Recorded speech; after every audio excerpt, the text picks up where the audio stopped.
बहू, फोन पे बात करना इतना जरूरी है ना, तो फोन पे बात क्या करो, घर के काम करना ना बंद कर दो।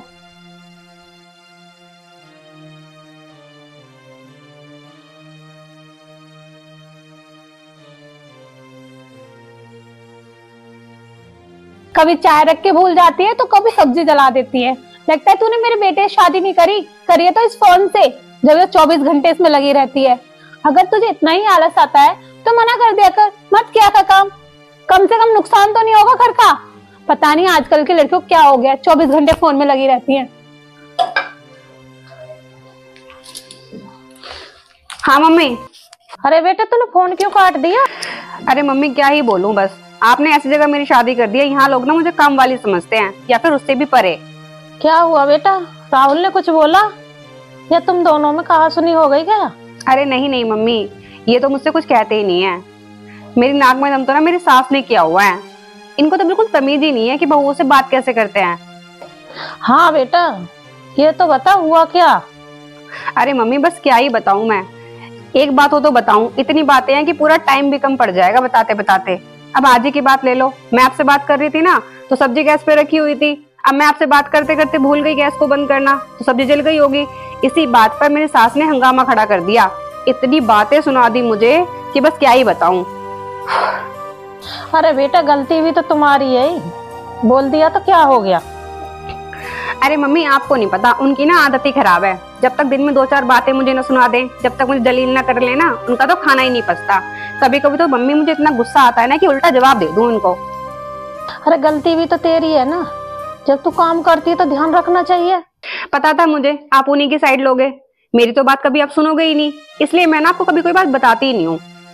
बेटा एक बात बोलो, हर सास अपनी बहू को सब गुण संपन्न बनाना चाहती है, इसीलिए वो इतना टोका टाकी करती है कि उसकी गलतियों को सुधारना चाहती हैं। जो बहू इतना नहीं समझती और अपने मायके का सहारा लेती है ना और सास से झगड़ा करती हैं, उनकी तलाक तक बात पहुंच जाती है। इसका मतलब क्या दादी भी आपको छोटी छोटी बातों पर डांटती थी?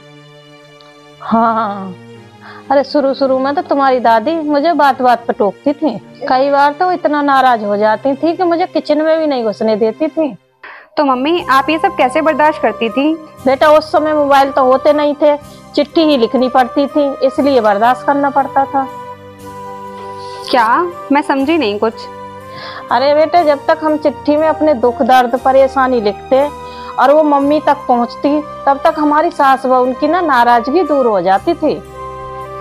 इसका मतलब आपने अपनी सास की शिकायत कभी अपनी मम्मी से लगाई ही नहीं? कभी नहीं। यही कारण है हम सास व उनका रिश्ता माँ बेटे जैसा बन गया।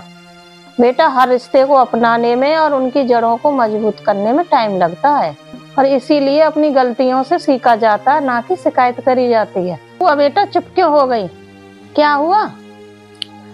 कुछ नहीं मम्मी, मुझसे ना एक गलती हो गई है। मैंने ना अपनी सास की शिकायत अपनी माँ से कर दी। अरे बेटा, मैंने तो कुछ सुना ही नहीं, और तेरा कहना ना कहना सब बराबर हो गया। अब तो तू इतनी समझदार हो गई है, क्या गलत है और क्या सही है सब तेरी समझ में आ गया है। ठीक है मम्मी, मैं समझ गई। चल अब मैं फोन रखती हूँ, चल ठीक है। ठीक है, बाय।